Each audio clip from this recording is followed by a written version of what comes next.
Resta ancora da chiarire cosa abbia provocato la morte di Fernando Bottaro. È questo il principale interrogativo sul quale stanno lavorando gli inquirenti dopo la tragedia avvenuta nel cantiere di via Selvatico a Teolo, dove ha perso la vita l'artigiano di 85 anni residente ad Abano Terme.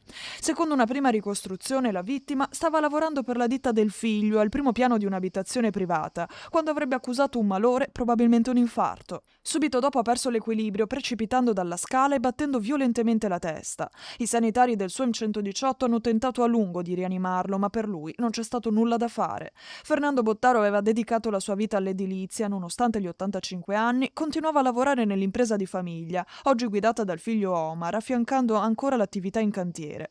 Un legame con il lavoro che non aveva mai interrotto e che si è spezzato proprio durante quella che doveva essere una normale mattinata.